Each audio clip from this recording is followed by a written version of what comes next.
Oi, gente, tudo bem? Bom, a ideia desse vídeo aqui é abordar e fazer uma espécie de síntese, um apoio de leitura para o primeiro capítulo do problema do ser, do destino e da dor de Leon Denis, que a gente está fazendo no nosso estudo. Então, aqui o livro. Esse capítulo, na verdade, acaba por ser uma breve síntese. Ressaltar assim, os pontos principais. É óbvio que eu não vou esgotar todo o conhecimento e toda a riqueza que ele traz nesse capítulo, mas é servir como uma espécie de guia, de linha guia, para a gente conseguir abranger e abordar um pouco dos temas que ele trabalha. Então, o capítulo se chama A Evolução do Pensamento. Por isso também coloquei essa Academia de Platão aí atrás, que é um quadro que eu acho particularmente interessante, mas vamos nos debruçar sobre o que interessa. Bom, ele começa o capítulo assim. Uma lei, já o dissemos, rege a evolução do pensamento, como rege a evolução física dos seres e dos mundos. A compreensão do universo se desenvolve com o progresso do espírito humano. Essa concepção geral do universo e da vida foi expressa de 1000 modos, sob 1000 formas diferentes no passado. Hoje, ela o é em termos mais amplos e sempre o será com mais amplitude, à medida que a humanidade vá galgando os degraus de sua ascensão. Portanto, o que Leon está nos dizendo é muito interessante. Parece simples à primeira vista, mas é muito rico, porque durante boa parte dessa época, desse desenvolvimento do pensamento moderno humano, desde, sei lá, o século XVIII, o século XIX até aqui, até o momento que ele escreve essa obra, a gente tem a tendência de interpretar o pensamento humano como o desenvolvimento do pensamento humano como fruto dos desenvolvimentos materiais, como se o desenvolvimento de novas estruturas materiais acarretasse no desenvolvimento do pensamento humano. O que ele diz é que isso até pode acontecer, isso é um fenômeno que em algum momento isso acontece, mas em grandes partes também acontece o fenômeno inverso, em que, à medida em que o pensamento humano se desenvolve, as estruturas materiais se modificam e aí decorre esses progressos de transição e de avanço. Depois desse momento, ele começa a fazer uma espécie de crítica ou de análise do desenvolvimento do pensamento científico, da ciência. Ele diz o seguinte: a ciência é incerta, imutável, renovando-se incessantemente.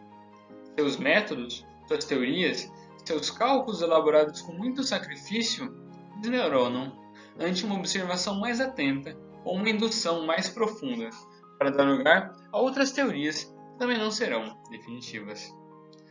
A teoria do átomo indivisível, por exemplo, que há 2000 anos servia de base à física e à química, é agora qualificada como hipótese, com pura elucubração por nossos químicos mais eminentes. Quantas excepções análogas demonstraram no passado a fraqueza do espírito científico? Este só atingirá o real, elevando-se acima da miragem dos fatos materiais, em direção à região das causas e das leis. Portanto, o que ele faz aqui é uma crítica à ciência, mas não é uma crítica dizendo que ela é algo que deve ser abolido, algo que deve ser demonizado ou afastado. Ele entende a importância da ciência, mas ele faz um diagnóstico. Ele percebe e descreve o caráter transitório e inconstante que a ciência tem.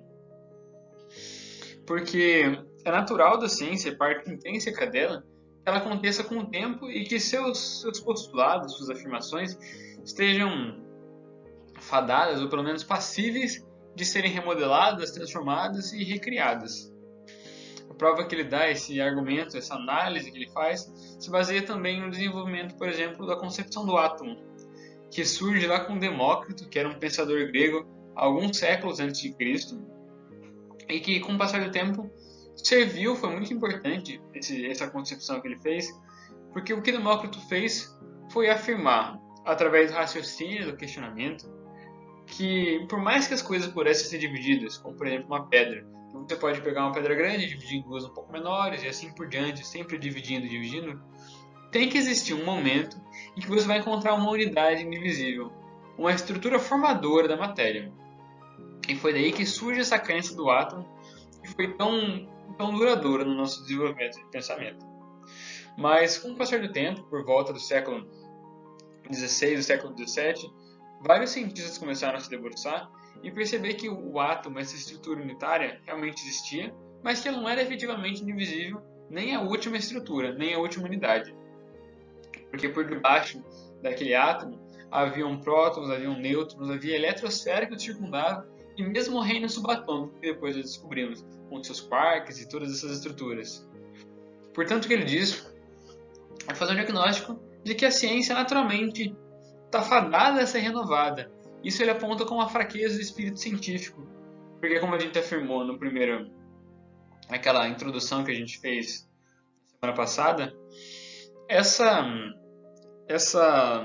como é que eu posso descrever? Essa fraqueza estrutural que ela tem, de sempre poder ser transformada e ser renovada, é muito importante para o desenvolvimento do pensamento, mas acaba por não conseguir solucionar, não conseguir sanar as necessidades intrínsecas da humanidade, os anseios que transcendem o homem, porque essas incertezas acabam por não servir de basilar, de estrutura suficiente para conseguir sustentar as crenças e as necessidades do homem. Aí, por exemplo, nós temos, eu separei algumas imagens que apontam pessoas que foram responsáveis por grandes disrupções no pensamento humano, no pensamento científico, como por exemplo a Mary Curie, o Einstein e o Darwin. Cada uma dessas pessoas se destacaram de maneira inimaginável e inigualável nas suas respectivas áreas, seja na biologia, na física ou na química. Pode-se dizer que cada uma dessas matérias existe o antes e o depois de cada um desses autores. Existe a biologia antes e depois de Darwin. Existe a física antes e depois da teoria da relatividade de Einstein. E a física e a química e todo o pensamento científico foi profundamente transformado pela descoberta e teorização da Mary Curie. E o que essas pessoas fizeram foi colocar por terra boa parte das crenças e daquilo que estruturava o pensamento científico antes delas. Então, elas provocaram esse profundo rompimento, profunda ruptura entre o passado e o presente. E isso é importante, esse progresso científico é necessário que haja essa ruptura, esse crescimento, mas é necessário, como o Leon Denis apontou na sua introdução, que haja uma espécie de estrutura, de linha guia que sirva de suporte, de resistência, para conseguir superar alguns pontos e algumas lacunas que esse pensamento científico positivista acaba por deixar. E aí, que na análise de Leon Denis, entra o próprio desenvolvimento da concepção da religiosidade, que surge para servir de base, de estrutura para que a ciência possa se desenvolver. Porque ele aponta a respeito do pensamento científico que, da mesma maneira que eles passam por essa progressão de pensamento, as crenças e a percepção do absoluto, do transcendente da humanidade, também tem esse aspecto progressivo, também acontece de maneira gradual. Porque, como ele diz, em seu encadeamento, essas crenças diversas parecem-nos como um desenvolvimento gradual do ideal divino, refletido no pensamento, com tanto mais repercussão e pureza, quanto mais este se refina e se depura. Eis porque as crenças e conhecimentos de uma época ou de um ambiente parecem, para o seu tempo e meio em que reinam, a representação da verdade, tal qual homens daquela época podem aprendê-la e compreendê-la, até que o desenvolvimento de suas faculdades e de suas consciências os torne aptos a perceber de uma forma mais elevada uma radiação mais intensa daquela verdade. Tanto na análise, voltando ao exemplo de Demócrito, é como se a análise que Demócrito tivesse feito do átomo enquanto estrutura indivisível e absoluta, unitária, não fosse efetivamente errado, não fosse errôneo, mas fosse o que ele conseguia captar de uma existência que transcendia. É como se aquela versão imperfeita e ainda com algumas falhas que ele teve do átomo fosse uma visão que ele tivesse, a capacidade de depreender que ele teve de uma verdade absoluta. E com o passar do tempo, com o passar do desenvolvimento progressivo do pensamento humano, acaba-se por atingir cada vez mais essa verdade, por limpar as arestas, tirar as imperfeições e depurar esse conhecimento até que ele atinja essa verdade, formando, como ele diz, uma forma mais elevada, uma radiação mais intensa daquela verdade. E da mesma forma que o pensamento científico acompanha esse progresso, o pensamento religioso também o faz assim. Por essa própria maneira de entender a ciência enquanto fenômeno progressivo também se dá nas religiões. E é isso que o autor faz na parte seguinte desse texto, apontando esse despontar da religiosidade, mostrando como essa crença no absoluto, no aquilo que supera a mera existência humana, é inerente a todos os agrupamentos humanos, mesmo isolados, mesmo que nunca tenham tido contatos entre si. Por exemplo, mesmo os povos autóctones do Brasil, que nasceram aqui há milênios, os povos autóctones que surgiram, por exemplo, se desenvolveram na Mesopotâmia, no Oriente Médio, na Índia, eles não tiveram contato enquanto civilização, mas ainda assim, todos eles desenvolveram um subconjunto de crenças, de valores e de divindades e de religiosidade. Por mais que tenha diferenças crassas, ainda assim apresentam alguns elementos comuns, como a crença num criador ou em criadores, na transcendência em muitos cenários da alma, a existência de um propósito, e esse conjunto de valores que claramente são muitas vezes desenvolvidos e imbuídos de um conjunto de práticas que para nós hoje em dia parecem como barbárie, como brutais, como rituais de sacrifício e oferendas e coisas nesse sentido, mas ainda assim pode-se perceber no núcleo daquele movimento algum conteúdo que transcende a mera cobertura um tanto quanto imperfeita que eles ainda têm. E sobre isso, Leon Denis diz o seguinte: sobre este ponto de vista, o próprio fetichismo se explica, apesar de seus rituais sangrentos. É o primeiro balbúcio da alma infantil, ensaiando o soletrar da linguagem divina, expressando, sobre traços grosseiros, sobre formas apropriadas ao seu estado mental, sua concepção vaga, confusa e rudimentar de um mundo superior. Portanto, é como se fosse mais ou menos o seguinte: essas pessoas, essas tribos, e como nós ainda muitas vezes temos a dificuldade, tinham uma dificuldade muito grande de conseguir compreender aquilo que transcende a mera existência delas. Compreender um criador do universo é muito difícil mesmo para nós. Imagina para aqueles povos que ainda tinham uma existência bastante arraigada à terra, bastante concreta. Era necessário que houvesse uma estrutura mais concreta, mais próxima da realidade deles, para que eles pudessem devotar sua religiosidade, sua crença e esse anseio interno por algo a mais. E é por isso que nós vemos, por exemplo, esse conjunto de pinturas que serviam de rituais de adoração e mesmo a necessidade de construir monumentos e estruturas para manifestar essa percepção que eles tinham, que tinha algo a mais, que não era meramente a matéria que formava o homem. A partir desse momento, dessa primeira etapa do pensamento religioso, a gente começa a caminhar e se desenvolver um pouquinho mais. E nisso nós chegamos no paganismo. O paganismo esse que era caracterizado frequentemente pela crença em um conjunto de deuses, um conjunto de divindades, de estruturas de seres que eram responsáveis por reger e por coordenar o funcionamento do universo.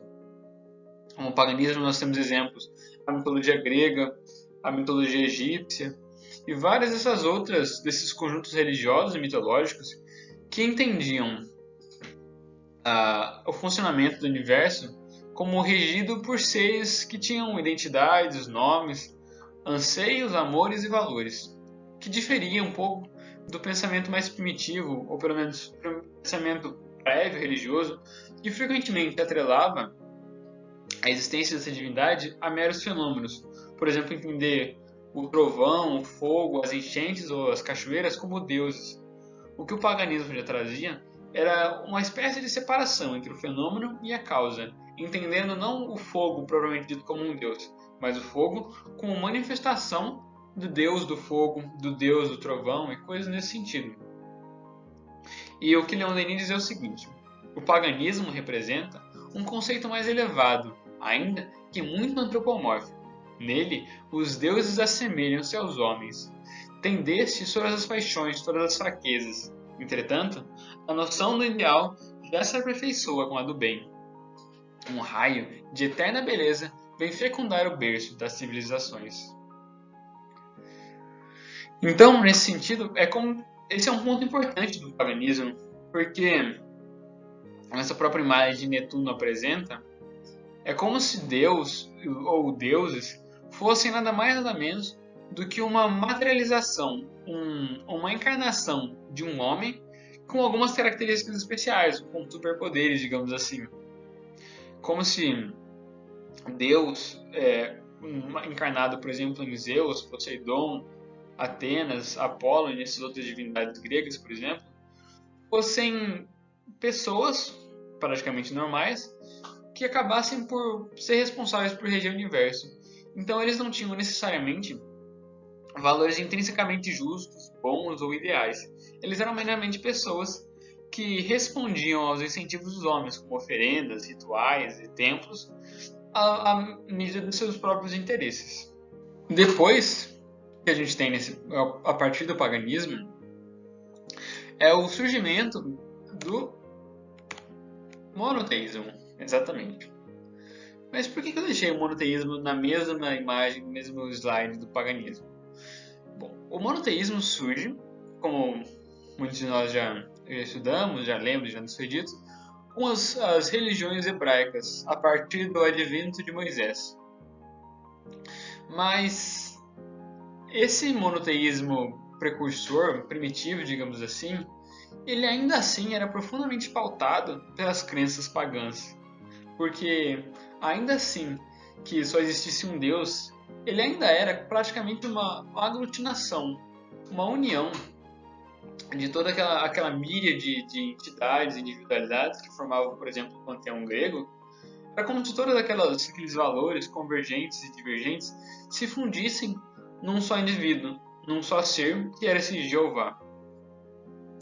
Mas, ainda que ele fosse essa entidade única, ele ainda era profundamente antropomórfico, como essa própria imagem representa. Ele era um homem branco, barbudo, velho, que respondia aos interesses e aos anseios da população na medida em que a população respondia com seus interesses. Ainda era um Deus profundamente marcado pela raiva, pela angústia, pela vingança. Por isso mesmo, em várias tradições hebraicas e mosaicas, ele era tratado como o Senhor dos Exércitos, como um ser bruto, bárbaro, quase como um general responsável por coordenar tropas e agressões. Então, ainda assim, com o surgimento desse monoteísmo, essas velhas estruturas pagãs ainda são profundamente arraigadas em nós. Mas o que Lenin diz é dizer que mesmo esse paganismo, esse monoteísmo antropomórfico, digamos assim, não é de todo ruim, porque já é uma etapa necessária para esse desenvolvimento da humanidade, desenvolvimento da religiosidade. Já é um passo acima do que a gente tinha visto, por exemplo, nos primeiros fenômenos, nas primeiras interpretações religiosas. Mas vamos para o próximo. Como é que dá esse rompimento? O que muda essa velha estrutura? Bom, o que acaba causando essa mudança é uma pequena estrela que aparece lá em Nazaré. É o surgimento de Jesus e dessa figura transformadora e disruptiva que foi Jesus e que nós muitas vezes perdemos esse valor tão importante. Porque Jesus foi profundamente radical e transformador das estruturas sociais. A gente acaba esquecendo dessa faceta dele, mas a própria maneira com que ele se relacionava com o divino é muito rica. Jesus, na época dele, teve a audácia, a ousadia de se referir a Deus, com esse Senhor dos Exércitos, como Abá, como pai, ou mesmo papai. Ele foi responsável por promover essa ruptura entre o velho modelo de Deus enquanto Senhor dos Exércitos, bruto, bárbaro, violento, agressivo, para uma figura paternal, responsável por promover amor, carinho, por cuidar dos seus filhos. Como a parábola do filho pródigo muito bem nos diz, como um pai que mesmo o filho errando, mesmo caindo nas ilusões e nas angústias do mundo material, ainda assim o ama profundamente e nem por isso vai deixar de o amar. E sobre isso, Leon Denis diz o seguinte: o paganismo grego era a religião da natureza radiosa, o cristianismo é da humanidade sofredora, a religião das catacumbas, das criptas e dos túmulos, que nasceu na perseguição e na dor, e guarda a marca de sua origem. Reação necessária contra a sensualidade pagã, ela se tornará, por seu próprio exagero, impotente para vencê-la, pois, com o ceticismo, a sensualidade renascerá. A primeira parte do trecho ele acaba apresentando alguns aspectos do paganismo grego, principalmente, que traziam certos, não pecados ou erros inerentes, mas algumas questões que eram necessárias que fossem superadas para que o desenvolvimento da humanidade ocorresse. Nesse sentido, era a estrutura de oferendas, de rituais, de templos, que acabavam por atrelar o divino, o transcendente, a uma existência muito mundana, muito material e restritiva, na medida em que fazíamos oferendas alimentares para deuses e construíamos templos em homenagens a eles, esse tipo de coisa.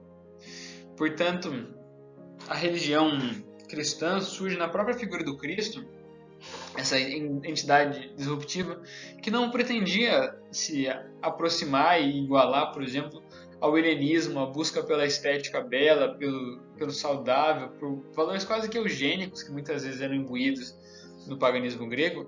O cristianismo, na figura do Cristo, vem quase que na figura do mendigo, do pedinte, do pobre, do sofredor, que anda entre os ladrões e as prostitutas, e que foi adorado e abraçado, seguido pelos pobres, pelos sofredores, pelos pobres de espírito.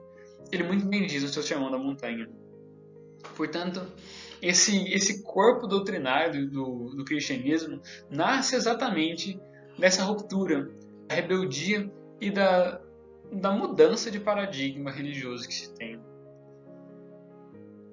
Aí, por exemplo, nós temos aqueles momentos que foram, infelizmente, muito presentes durante os primeiros séculos da era cristã, dos martírios e massacres que eram feitos contra os primeiros cristãos no meio dos coliseus, seja devorados pelos leões ou queimados em tochas humanas. E também tem essa imagem que eu achei bastante interessante, que é Jesus encarnado, incorporando a figura do mendigo.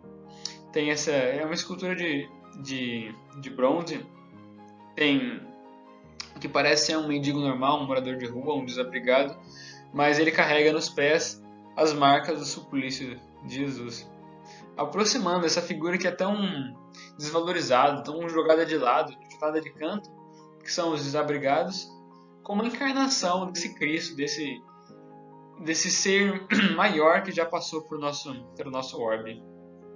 Mas vamos continuar. Ele continua com o seguinte, ainda nessa tônica do cristianismo. Desde os primeiros tempos do cristianismo, correntes diversas, judaica, helênica, gnóstica, misturaram-se e chocaram-se no berço da religião nascente. Explodem os cismas, sucedem-se as rupturas, os conflitos, em meio aos quais o pensamento do Cristo, pouco a pouco, se tolda e se obscurece. Mostramos que alterações e modificações sucessivas à doutrina cristã foi objeto, com o passar do tempo. O verdadeiro cristianismo era uma lei de amor e de liberdade. As igrejas o transformaram em uma lei de temor e de servidão.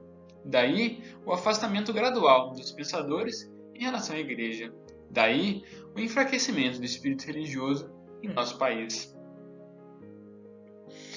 E a partir desse momento, Leon Denis começa a estabelecer essa crítica ao que muitas vezes se viu, seja no seio da Igreja Católica ou nas variações protestantes, que era essa perda, esse afastamento da moral do Cristo do cristianismo. É como se absorvesse no seu corpo a sua figura da cruz e todos esses episódios, mas deixasse de lado todo o conteúdo, toda a mensagem que ele passou, que é tão bonita. Eu acho que pode ser sintetizada muito bem no capítulo 5 de Mateus, versículo 38, se não me engano, em que ele dá aquela velha frase dizendo que se lhe ferirem na face, ofereça outra. Se tomarem o seu manto, ofereça também a capa. E se pedirem para que você caminhe 1 milha, caminhe 2. É claro que é um conjunto de frases, de afirmações que se apresentam e se aproximam à mentalidade e ao modo de vida da época, mas essa lógica de amor, de retribuição do mal com o afeto, da violência com o amor, é parte fulcral, é toda a estrutura e o conteúdo da mensagem do Cristo. Infelizmente, ela frequentemente se perdeu, tornando-se uma lei de temor e de servidão, como Leon Denis nos apresenta. Cristalizamos essa mensagem de Jesus no martírio. Temos em todos os lugares aquela velha estrutura da cruz, de Cristo preso na cruz, mas a gente se esquece o quanto de coisa, quanto de mensagem, quanto de experiência, de vivência ele passou antes da cruz. Ele provavelmente não gostaria de ser lembrado e memorado como um homem morto, derrotado pelo mundo do pedaço de madeira. Ele queria ser visto como aquele revolucionário, aquele indivíduo disruptivo que vem ao mundo sabendo dos martírios que vai passar, mas ainda assim não teme em levantar sua voz e pregar nada mais nada menos do que o amor. A esperança, o afeto, a fraternidade, mesmo que seja contra os ladrões, com as prostitutas, com aqueles isolados e marginalizados da sociedade. Essa é a verdadeira mensagem do Cristo. Não muitas vezes o que nós percebemos nos templos cheios de ouro, de bênçãos, que muitas vezes deixam de lado e esqueceram essa mensagem. Mas vamos continuar que acho que Leon Denis chega nisso também, vamos ver.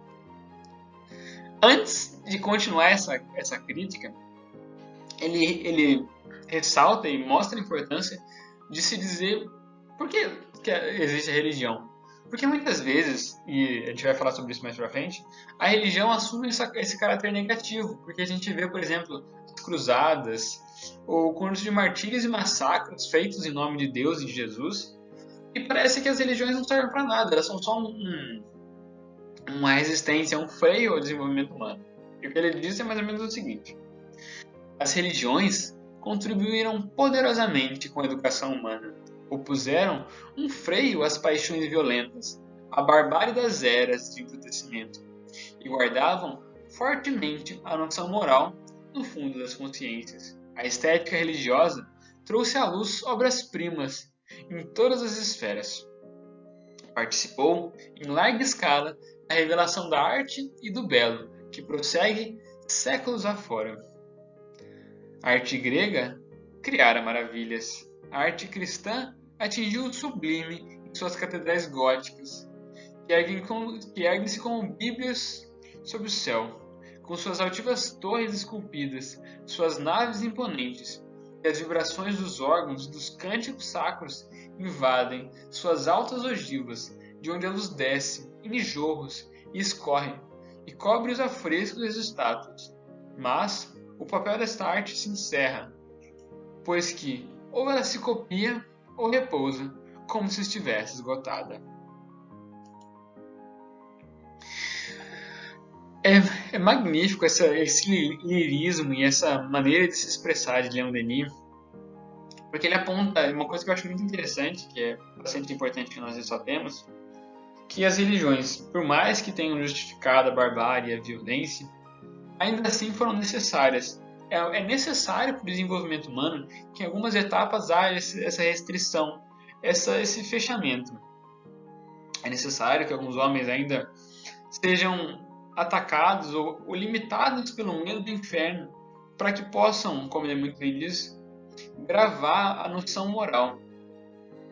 Porque muitos de nós ainda temos dificuldade de entender o outro como um semelhante e de não cometer atos de maldade ou mesmo de ignorância, entendendo ele como indivíduo. É necessário para muitos de nós que haja uma determinação, uma causa bastante física e perceptível para não cometer esse tipo de ato. Seja o inferno, os pecados, ou esse conjunto de valores morais feitos para reger e para controlar a população, em algumas esferas ainda são necessárias. era uma coisa que não fazia muito sentido na minha cabeça por muito tempo, quando eu olhava, por exemplo, para aquele conjunto de religiões que tem um conjunto de limitações mesmo materiais. Você não pode, por exemplo, assistir televisão, cortar o cabelo, usar calça, essas coisas. Isso para mim não fazia nenhum sentido, porque já tendo nascido num berço espírita e já de uma religiosidade não tão pautada nesse tipo de prática, me parecia uma restrição à liberdade, aos valores pessoais tremenda. Mas o que Leon Denis nos diz é que, por mais que isso seja limitante, ainda é necessário para que muitos de nós passemos por esses momentos de mais limitação e mais restrição, para que se possa gravar e se possa entender a importância da moralidade, do bem, da consciência e do amor. Para que, com o passar do tempo, possa se perceber que não são necessárias exatamente as normas, as fórmulas e os ritualismos, mas sim o conteúdo. É como uma criança aprendendo a andar de bicicleta. É inevitável e é fundamental que se tenha no começo aquelas rodinhas de suporte, rodinhas auxiliares, para que se possa aprender a andar, conseguir entender qual é a consequência de uma mexida aqui, de uma mexida ali, de uma pedalada mais rápida, mais devagar. A partir do momento que você aprende a andar de bicicleta, aquelas rodinhas servem como limitação, elas dificultam o seu movimento. Mas enquanto você não aprendeu a andar de bicicleta ainda, é fundamental que exista esse suporte, esse alicerce. E o mesmo acontece com a religião. Mas vamos lá, continuando.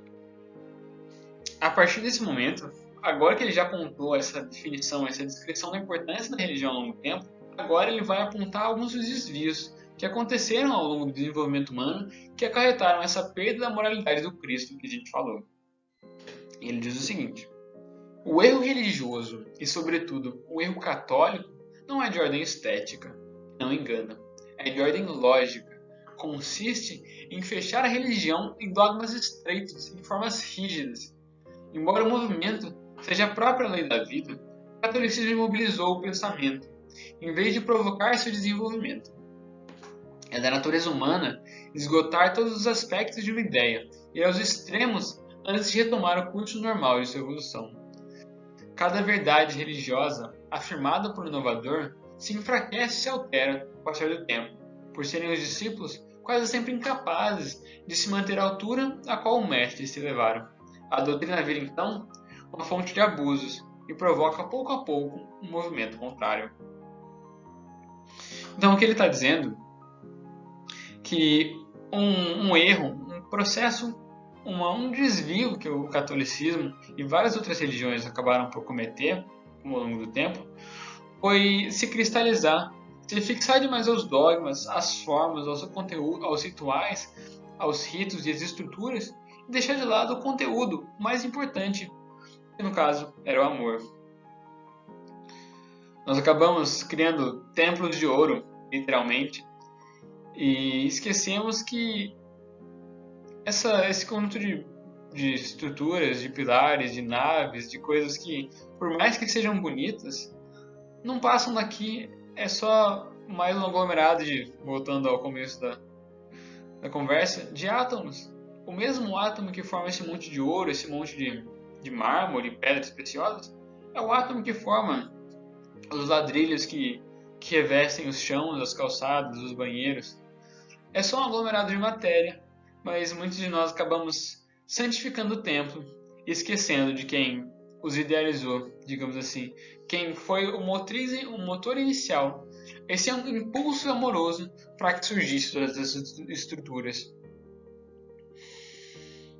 E esse conjunto de desvios, essa crença muitas vezes materialística e perdida do seu conteúdo, fixada sobretudo na forma, acabou causando um profundo movimento contrário, uma resistência à religiosidade por parte daqueles que já não se encontram nesses espaços. E daí que vem esse esgotamento, porque a partir do momento que começaram a trilhar esse caminho do catolicismo, o que foi acontecendo é que cada vez mais iam gerando novas estruturas, novas ações, novas instituições, novos papados, bispados e várias dessas estruturas, até que houve mais um esgotamento. Com o surgimento da modernidade, esses velhos dogmas e estruturas já não eram capazes de suprir as necessidades do homem, porque aqueles que deveriam ser as encarnações de Deus, seres quase santos e divinos, como o próprio Papa, são frequentemente incapazes de igualar a mensagem daqueles que eles deveriam representar, daquele Cristo que morreu na cruz. Quer dizer, morreu não, que desencarnou momentaneamente. É da natureza humana esgotar todos os aspectos de uma ideia, ir aos extremos antes de retomar o curso normal de sua evolução. Cada verdade religiosa, afirmada por um inovador, se enfraquece e se altera com o passar do tempo, por serem discípulos quase sempre incapazes de manter a máxima de seu mestre. Assim, nós chegamos à modernidade. Esse momento que começa por volta do século XIX e o século XVIII, em que as velhas estruturas, o velho papel que a igreja teve de renome, de importância, acaba por se desvanecer, porque as velhas estruturas já não se mostram capazes de suprir os anseios e as questões do novo homem. Ele diz o seguinte, Leon Denis, quando trata dessa modernidade, desse profundo sentimento de ceticismo, de resistência a tudo que trata do divino, do religioso, porque graças à confusão que invadiu os espíritos e suas consciências, o materialismo ganhou terreno. Sua moral, pretensamente científica, que proclama a necessidade da luta pela vida, o desaparecimento dos fracos e a seleção dos fortes, reina hoje quase soberana, tanto na vida pública quanto na vida particular. Todas as atividades direcionam-se para a conquista do bem-estar e das satisfações físicas. Por falta de preparação moral e de disciplina, as energias da alma francesa desvanecem. O mal-estar e a discórdia infiltram-se por toda parte, na família e na nação. Este é, dizíamos, um período de crise. Nada morre, apesar das aparências. Tudo se transforma e se renova. A dúvida que assalta as almas em nossa época prepara o caminho para as convicções do amanhã, para a fé inteligente e esclarecida que reinará no futuro e se estenderá a todos os povos e todas as raças. Essa imagem que eu coloquei é uma das capas do livro Os Sofrimentos do Jovem Werther, que foi um livro escrito por Goethe, um poeta alemão. E esse livro ele foi um marco, um divisor de águas, porque ele trata a história de um jovem que tem um amor incompreendido, que é uma donzela, mas esse amor não é correspondido na mesma medida. E a maneira, o poetismo e o lirismo do autor é realmente louvável, ou invejável, digamos assim, mas retrata os profundos padecimentos de um indivíduo que, vendo esse amor por uma jovem ser incorrespondido, ele decide que a própria existência dele já não vale mais a pena e acaba adotando e tomando a decisão de um suicídio. Esse livro acabou gerando uma profunda reação naquele cenário, na Europa daquela época, porque muitos jovens, inspirados pelo Werther, por esse protagonista, acabam por decidir tomar os mesmos caminhos e também escolhem o suicídio como única saída, única explicação para essa vida. Porque as estruturas religiosas e os velhos valores que guiavam a humanidade já não são capazes de corresponder aos anseios dessa população. Eles já não se sentem correspondidos, não entendem mais os velhos dogmas, as velhas estruturas, as formas, não são mais capazes de promover essa esperança e essa certeza no futuro que eles tanto necessitavam. Mas Leon Denis termina esse pequeno trecho com um despontar de esperança, dizendo que a dúvida que assalta as almas em nossa época prepara o caminho para as convicções do amanhã. Isso retoma também o último slide, que tratava desse esgotamento. Porque se não fosse pelo esgotamento progressivo e drástico da religiosidade católica e protestante, da institucionalização da religião, não haveria uma crise, um profundo momento de necessidade, de ruptura, que é necessário para que os homens percebam a necessidade do bem e das mudanças, das reformas espirituais e morais que nós tanto necessitamos. E então, o que ele diz é que essa ideia religiosa, esse velho dogma, essas velhas estruturas, já começam a se perder, a se mostrar incapazes de solucionar e de proporcionar à humanidade aquilo que ela necessita. É necessário que surja uma nova maneira de entender a religiosidade, um novo valor que busca e que eleve o homem. E assim, Leon Denis diz o seguinte: a ideia religiosa acaba de percorrer seu ciclo inferior e desenham-se os planos de uma espiritualidade mais elevada. Pode-se dizer que a religião é o esforço da humanidade para comunicar-se com a essência eterna e divina. É por isso que sempre haverá religiões e cultos cada vez mais abertos e conforme as leis superiores da estética, que são a expressão da harmonia universal. O belo, em suas regras mais elevadas, é uma lei divina, e suas manifestações, ligando-se à ideia de Deus, revestir-se-ão forçosamente de um caráter religioso. E aí, Leon Denis começa a apontar uma coisa que ele vai trabalhar melhor no capítulo 2, que a gente vai conversar em breve, sobre essa necessidade de haver uma nova ideia religiosa, uma nova espiritualidade. Porque esse conjunto de valores dogmáticos, essas estruturas rígidas, foram importantes para o nosso desenvolvimento enquanto humanidade, para que a gente chegasse até aqui.